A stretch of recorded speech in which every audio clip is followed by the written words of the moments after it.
Donc, Florent et Mariella, nous sommes ensemble aujourd'hui.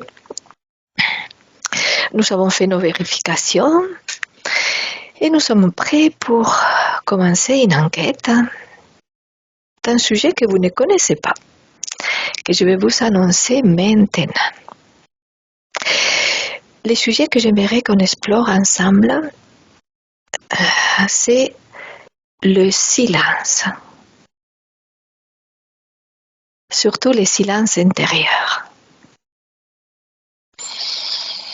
Quand je vous dis ces mots, juste à entendre ces mots, vous laissez venir, vous me dites.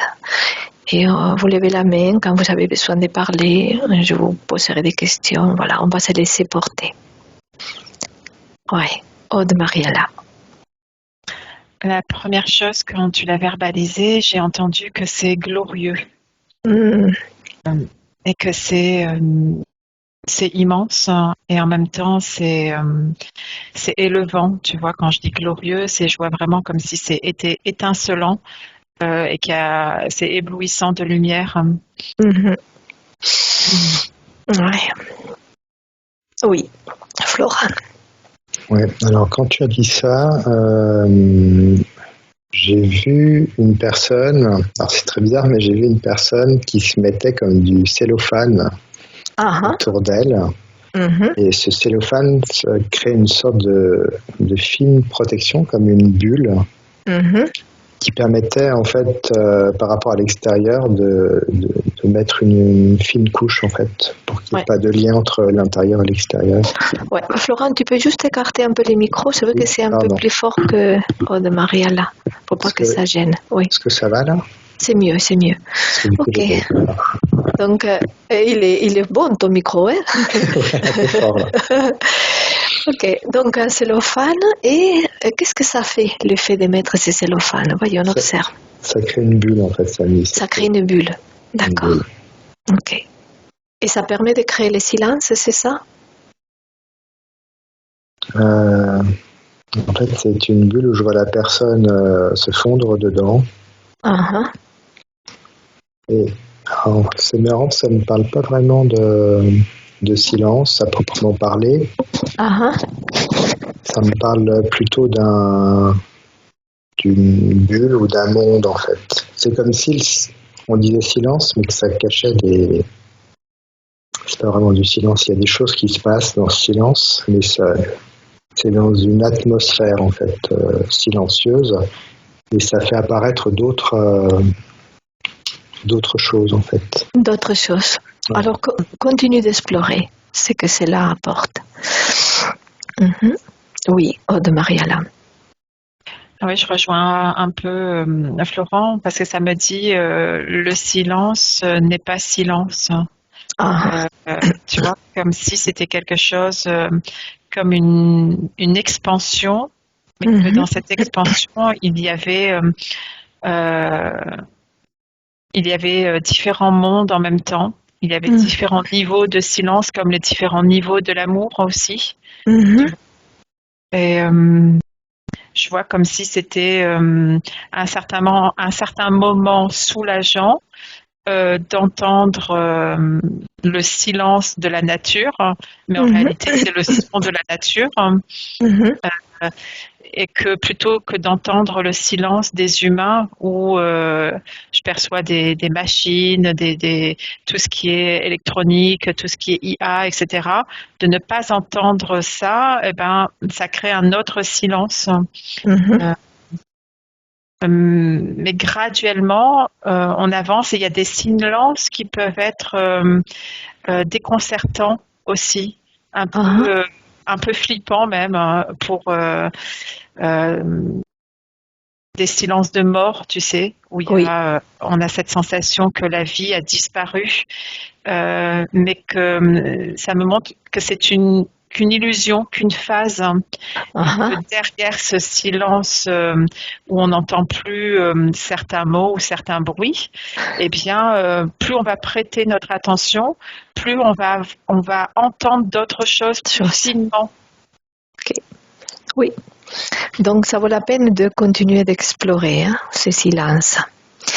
Si je vous pose la question, un silence, même s'il est très très court, quel effet peut avoir sur une personne lambda?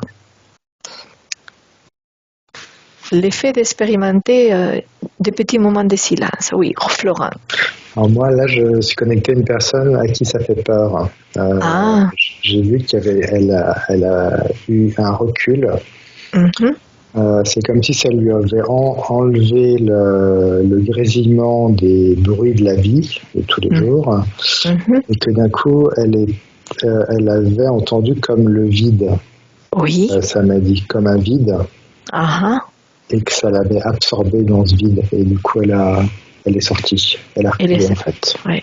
Et donc, du coup, ça lui a généré de la peur. D'accord. Alors, est-ce que tu peux creuser encore cette idée de peur du vide? Et pendant ce temps, de Mariala, est-ce que tu as autre chose? Oui, ça a me donné plusieurs personnes, en fait. C'est vraiment inhérent à chacun. Ce que dit Florent, je le perçois aussi. Et je vois une personne pour qui c'est soulageant. Du coup, je me suis dit, tiens, je vais regarder une personne chez qui ça soulage de ne rien entendre. Et ça revient à ce que j'ai dit tout à l'heure, où quand elle ne perçoit pas de bruit, ça fait grandir son champ, en fait, son champ informationnel. Elle a plus de fluidité à aller chercher des informations autour d'elle. Et je vois de l'apaisement, je vois son rythme cardiaque qui est normal, voire qui descend. Ça fait grandir la vie, ça me dit aussi.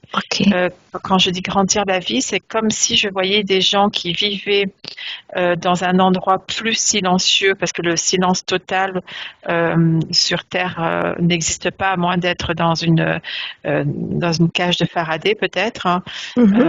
Mais quand j'observe ces gens, je vois leur âge grandir, pas leur âge, comment je peux exprimer ça, ils meurent plus âgés, c'est ça que je veux dire. Oui, c'est ça. Leur durée de vie plus longue, voilà, c'est ce que je veux dire. Et des gens qui sont dans une cacophonie, je vois le rythme cardiaque qui est soutenu, ça va demander de l'effort. Je vois une perte d'énergie, même s'ils sont habitués, je vois de l'énergie qui s'effrite au fur et à mesure, comme si ça venait toucher la couche éthérique de la personne et frapper avec le son. Et qu'à un moment, ça va fragiliser certaines fistules, certaines failles, en fait. Oui. Et du coup, la durée de vie est moindre. Très bien. J'observais des gens, tu sais, qui sont dans des raids parties, qui ont le son à fond. Si j'enlève tous les possibles psychotropes qu'ils peuvent prendre, c'est pas toujours le cas, mais ça peut arriver. Je vois comme la notion du tympan qui se fragilise avec tout ce bruit. Et donc, du coup, ça leur coupe d'un circuit de percevoir des choses auditives très fines. Et oui. Mais même, tu sais, même qui ne serait pas forcément verbalisé par un humain, ni par un oiseau, ni un animal, mais même le bruit de la nature, le bruit d'un arbre, simplement, ils ne percevraient pas aussi finement. Et du coup, ils sont coupés de ce sens-là, en fait. Très bien. Florent, tu as levé la main. Oui, alors j'étais resté sur cette personne qui a eu peur, en fait. Et de ce vide. Et je remarquais que c'est une personne qui s'est jamais vraiment connectée à elle-même, à son essence, on va dire. Et que là, c'est comme si du fait d'être dans ce silence, il y avait une connexion, un essai de connexion avec cette essence, mais c'est vide parce qu'elle ne s'est jamais connectée à cette essence. Et ça montrait que la personne, en fait, se connectait beaucoup au bruit, en fait, finalement, de la vie quotidienne. Je vois ça comme des grésillements, en fait. C'est plein de petits grésillements. Et ça lui permettait justement de ne pas se connecter, de ne pas discuter, en fait, avec son essence. Et ensuite, bizarrement, je l'ai perçu dans une salle de méditation avec plusieurs personnes. Et c'est comme si ce groupe-là avait créé énergétiquement une sorte de force pour elle, pour, dans cet état de méditation, pouvoir aller un petit peu regarder en fait ce vide et accéder à qui elle est. Je voyais que toute seule, elle avait eu cette peur, mais qu'ensuite, elle s'est mise en groupe. Donc, ça crée une espèce d'énergie de groupe. Et que là, elle se sentait un peu plus rassurée et elle pouvait un petit peu plus aller chercher en profondeur dans ce silence. Ah, intéressant. Donc, ça lui a permis de pouvoir accéder. D'accord. Très, très bien. Oui, Aude Mariala. Quand je mets le non-silence, donc le bruit, ça me montre que les terriens sont très bruyants et très... et quand je regarde d'autres êtres sur d'autres planètes, je les vois pas communiquer comme nous on communique par le bruit. Le silence est plus répandu. Comme si même communiquer télépathiquement, tu vois, ça peut être un bruit aussi, hein, mais du coup, ce silence permet une meilleure communication télépathique. Et oui. Et ça me revient peut-être à ce que tu as verbalisé, Florent, cet état de méditation, sans porter le mot méditation, mais de concentration, de revenir à soi, de revenir à son cœur, hein, et de créer un lien avec d'autres êtres, mais ça se fait dans le silence, c'est pas dans le silence du cœur en fait, hein, tu vois. Et pour nous, ça voudrait dire silence, mais ça me montre que même le cœur, il a sa chanson et il n'est pas silencieux en fait. Déjà, il a son battement, il a son rythme. Rien n'est silencieux dans notre corps, hein. Tout est même les cellules, quand je regarde une cellule qui bouge, eh ben, elle crée une vibration qui va créer un bruit, tu vois, qui va créer un chant. Seulement, si on fait le silence mental, on peut accéder à tous ces autres sons qui sont beaucoup plus subtils. C'est ça que tu voudrais dire, hein? Oui, c'est ça, oui. Très bien. Et que sur d'autres planètes, ils le font aisément. C'est une cacophonie. Oui, c'est ça. Sur ce plan terrien, tu vois, c'est vraiment... oui. Florent, tu avais quelque chose à dire. Oui, je voyais effectivement, par rapport à ce que disait Aude, que la fréquence de ce que capte l'humain, en fait, est très petite par rapport à toutes les autres fréquences qu'on n'entend pas, mais qui sont là. Qui sont présentes. Et effectivement, donc une personne qui se remet en elle dans une sorte de silence, j'ai vu qu'il y a le mot silence et accueillir qui est apparu. Parce que j'observe une personne qui s'est mise dans ce silence, mais je vois qu'elle capte des pensées, par exemple, très vite. Il y a des pensées. Et je crois que ça me dit qu'il y a un accueil à faire. C'est-à-dire que je peux voir quelqu'un qui va capter des pensées et tout de suite qui va se remettre dans le bruit du mental. Qu'est-ce que je capte, du jugement, voilà. Ça va se remettre à mouliner. Et le but, c'est que ça me remettait à accueillir au niveau du cœur. Donc on a quand même des bruits qui arrivent, je parle aussi de sensations, de ressentis. Et pour accéder à ce silence, il faut accueillir en fait. Il faut accueillir au niveau du cœur. Et non pas se remettre tout dans le mental parce que ça recrée de la cacophonie et du bruit. D'accord. Il y avait aussi, j'observe une personne qui s'immerge totalement dans l'eau, qui est dans la mer et qui d'un coup est coupée du bruit de l'extérieur, on va dire, qui peut être dans un silence d'eau, de mer ou pas de mer, mais là c'était plutôt la mer, hein, mais que finalement, du coup, elle n'entend plus l'extérieur, mais elle entend les bruits de l'eau et c'est quand même apaisant.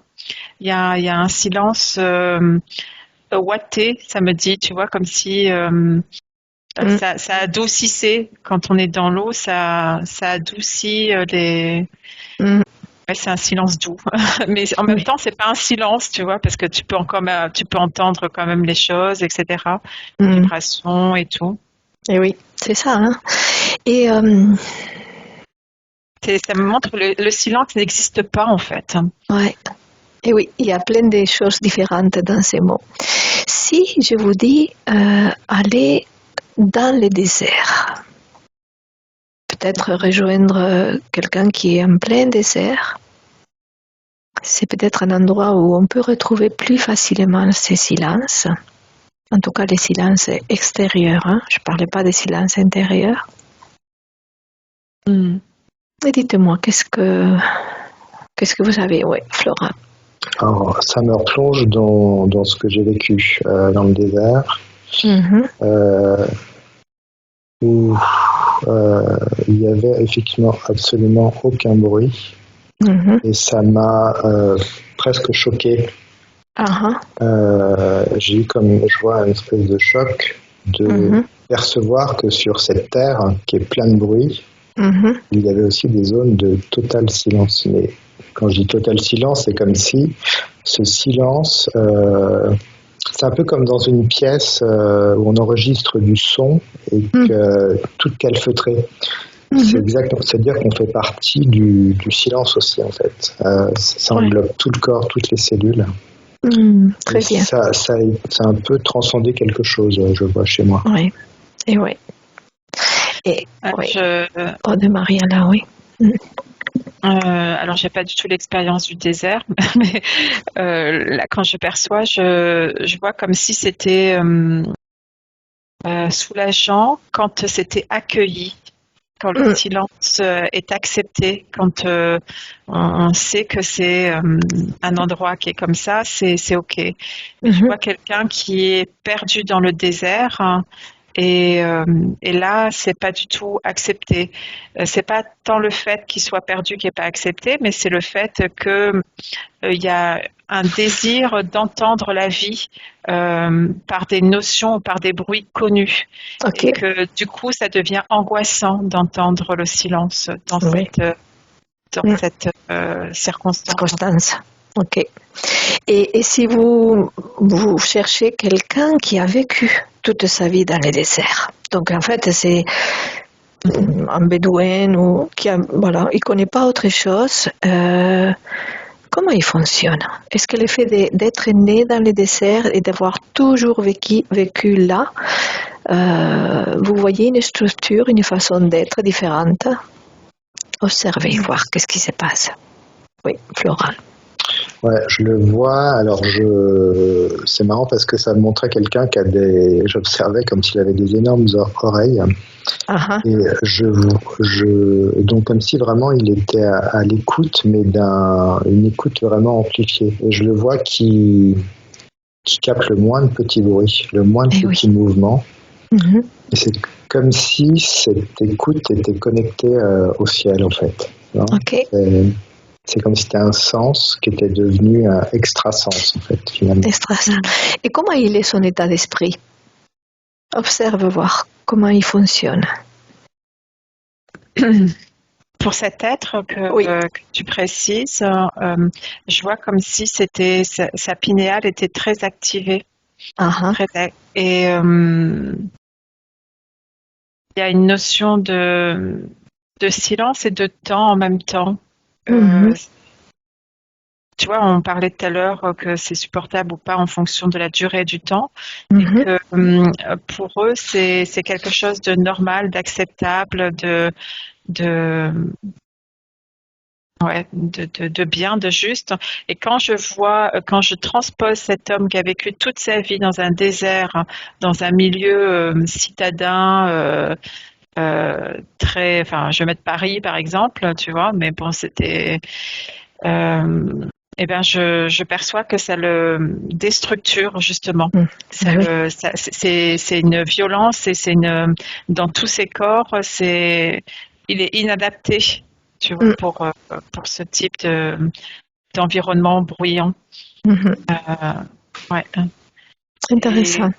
Quand il est dans son univers désert, on va dire, je vois sa sphère qui est intacte, qui est belle, mais que du coup, oui, son sens, je vois pas l'oreille qui est grande, mais je vois ce sens-là qui est très affiné, qu'il entend le sable chanter aussi, tu vois, et que d'autres êtres qui ne vivraient pas comme lui n'entendraient pas, ne sauraient pas d'où vient le danger, etc. Lui, il a tous ses sens activés autrement aussi, pas que par le biais du silence, mais par... Oui, intéressant. Oui, Florent, tu avais levé la main tout à l'heure.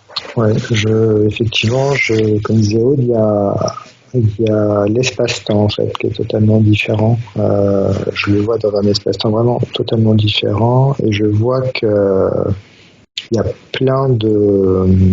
Donc il a ses sens et il a beaucoup d'éléments extrasensoriels aussi qui s'ouvrent. Il y a vraiment je vois vraiment des connexions et du fait aussi que l'espace-temps soit totalement différent pour lui, ça lui ouvre vraiment des portes, d'autres dimensions en fait. Ouais. Qu'est-ce qu'on pourrait tirer comme apprentissage d'observer cet homme? Qu'est-ce qui vous vient comme... Je vois qu'il a une très grande lumière. Il a une capacité à se mettre dans son cœur très facilement et il a une colonne de lumière très puissante. C'est l'état méditatif que d'autres cherchent en faisant des méditations diverses et variées, même en étant en état d'hypnose. En fait, lui, c'est naturel. Lui, c'est naturel, en fait. Oui. Tu vois. Et par contre, je regardais vraiment son mode de vie aussi, parce que je vois que s'il y a des animaux autour, il a une connexion à la nature plus grande et il a un respect de la vie aussi. Plus grand. Alors c'est pas forcément dû au silence, mais ça lui permet d'entendre la vie autour de lui plus facilement et donc du coup le respect grandit aussi. Oui, Florent.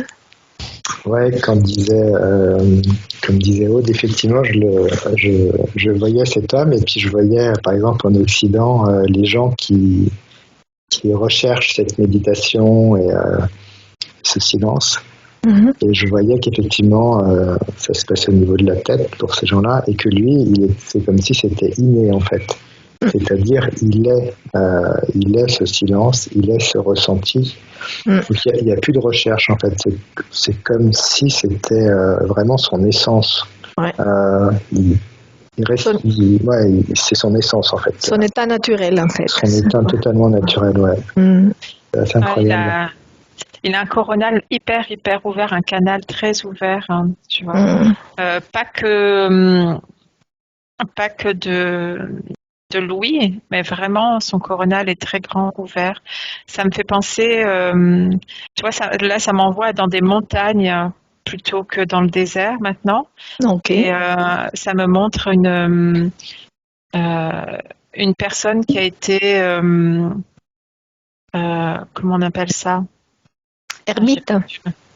Oui, c'est un peu comme un ermite, mais un ermite, de ce que je vois de lui, il est obligé d'être ermite parce que il perçoit trop. Il a trop de capacité de perception et donc il est dans un endroit retiré parce que s'il se met avec les autres, il va entendre les formes de pensée des autres, il va capter tout ça et ça va être trop violent pour lui.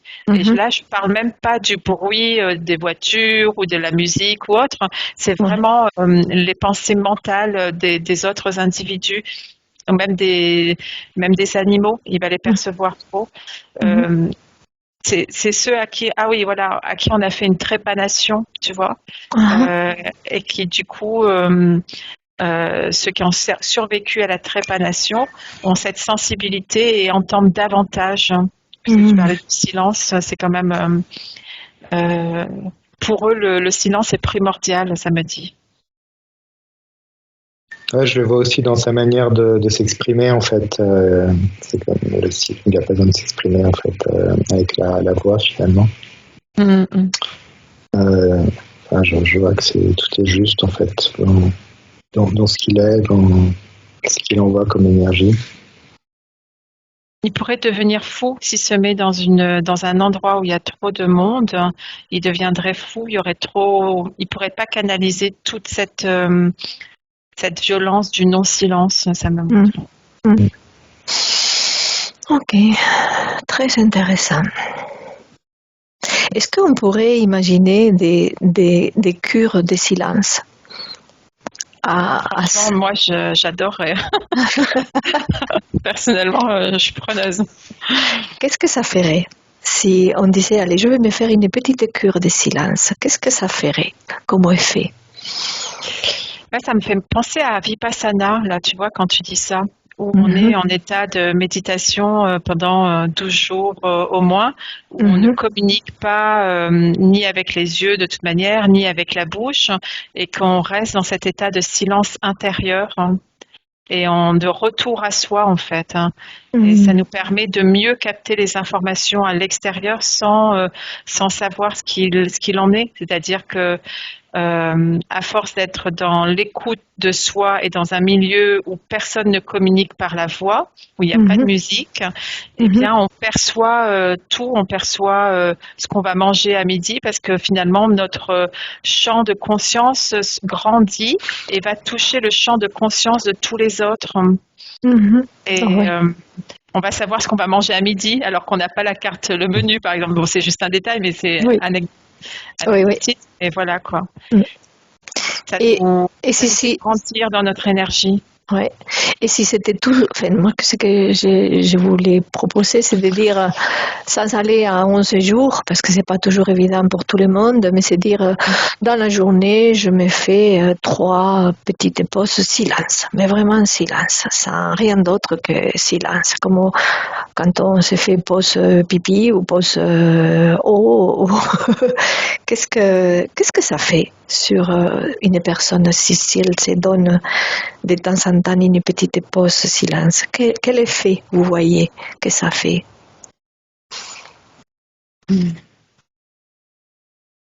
En fait, quand tu dis ça, j'arrive pas. Enfin, je comprends ton idée, mais en même temps, je me dis que ça fera jamais un silence total. Mais elle s'accorde cette pause de silence entre guillemets, mais elle va entendre le chant des oiseaux, elle va entendre le chant du vent, elle va entendre le bruit des arbres, et en fait, ça la reconnecte à la nature et à sa nature intérieure. Et du coup, ça l'apaise et ça, c'est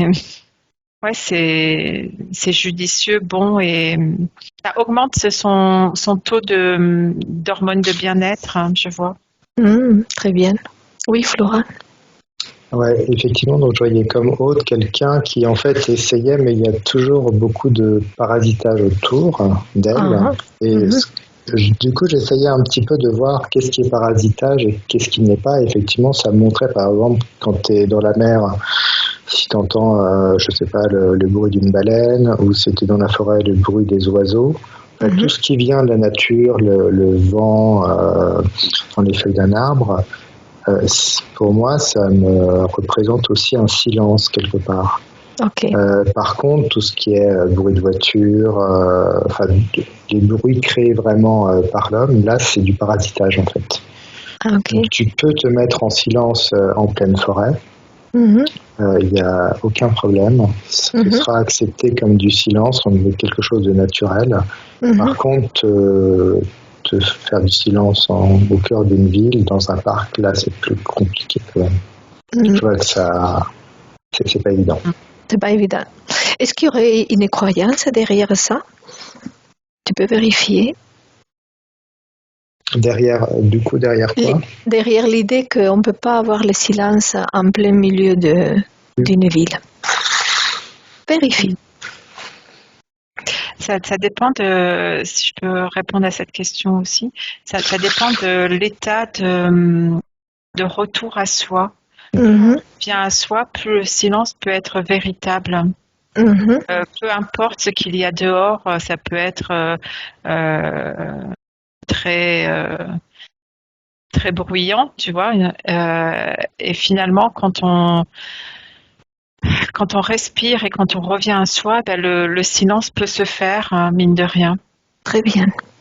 Tu vois, c'est vraiment cette notion.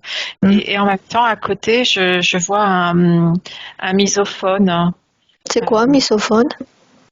C'est quelqu'un qui perçoit des bruits comme des bruits qui peuvent être anodins pour d'autres personnes. Pour lui, c'est agressant.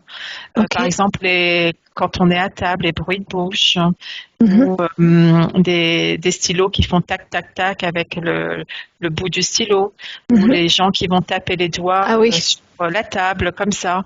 En fait, pour le misophone,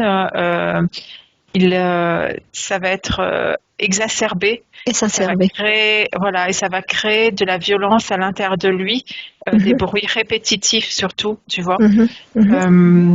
Et du coup, j'observe cet être et je vois qu'il a beaucoup, beaucoup de mal à vivre normalement et puis à trouver ce silence intérieur. Il a vraiment du mal à trouver ce silence.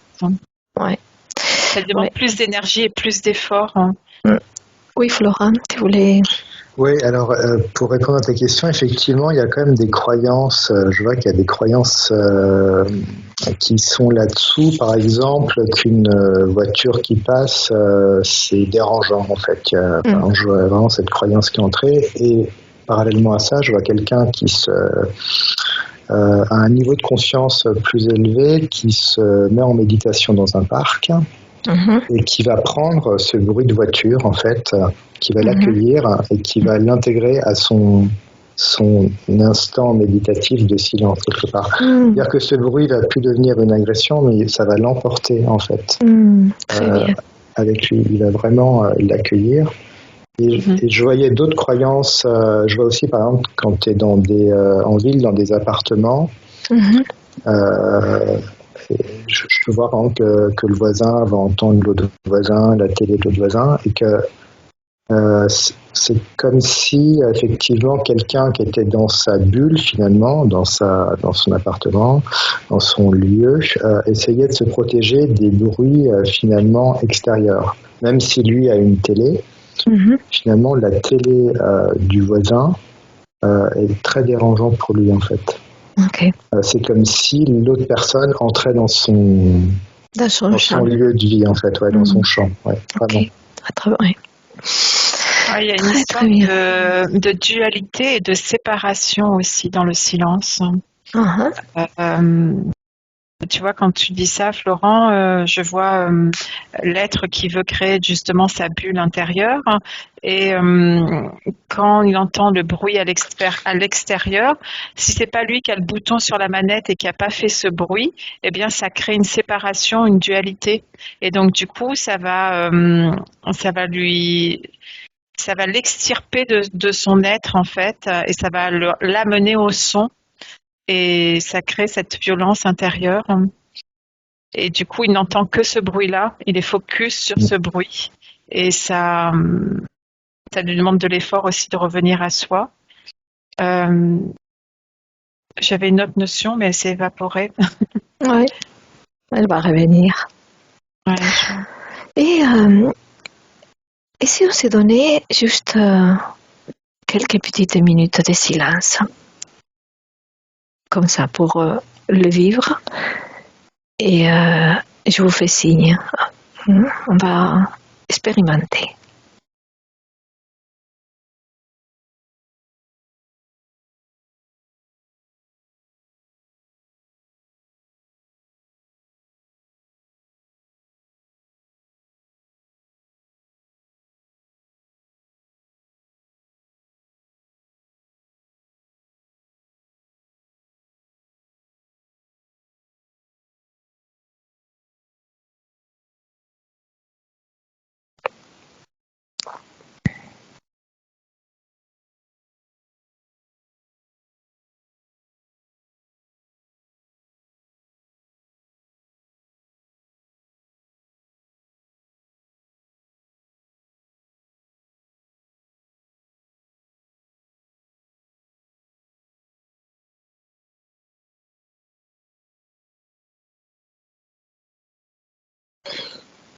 Et tranquillement, pour ne pas faire trop long, juste vous revenez avec un petit mot de la fin, enfin, pas un petit mot, un mot de la fin par rapport au silence avant de revenir.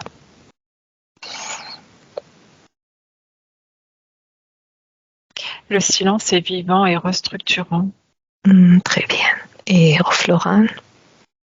Moi, je me suis observé en train de m'asseoir contre le cristal de mon cœur, et juste de ressentir les battements de mon cœur qui ont été amplifiés dans tout mon corps. Voilà, mais avec ces deux merveilleux mots de la fin, moi je tiens à vous remercier pour toutes ces infos et remercier ceux qui écouteront cette vidéo. Voilà. Merci beaucoup. Merci. Merci.